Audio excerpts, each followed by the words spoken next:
NBC4 investigates getting answers about why a high school principal was removed from his school. Jamie Ostroff spoke with a parent who filed a complaint that apparently launched the investigation into the principal of Pickerington High School North, Principal Mark Ulbricht. And Jamie, what can you tell us?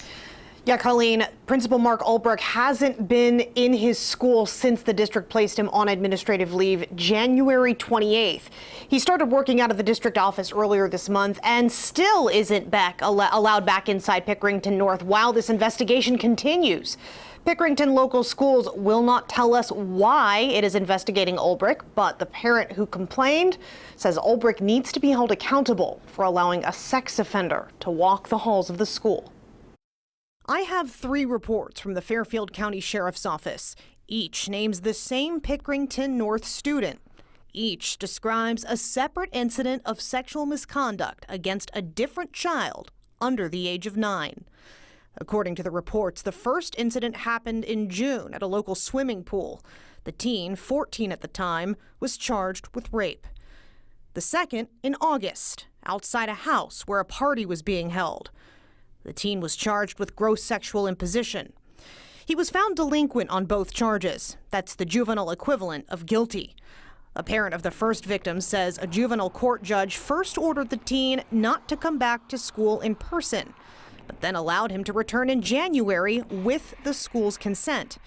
Within days of the return, the third incident. It happened on a school bus and led to an importuning charge. Pickerington North Principal Mark Ulbricht called the sheriff's office to report it.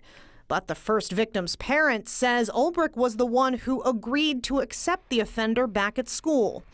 In a statement, that parent wrote, "It is our understanding based on direct conversations that the decision to allow the teen to return to in-person classes was made without consulting or attaining permission from district officials. While by the grace of God our family continues to heal, we must insist that the adults responsible for ensuring the safety of all the children involved be held accountable for their negligence."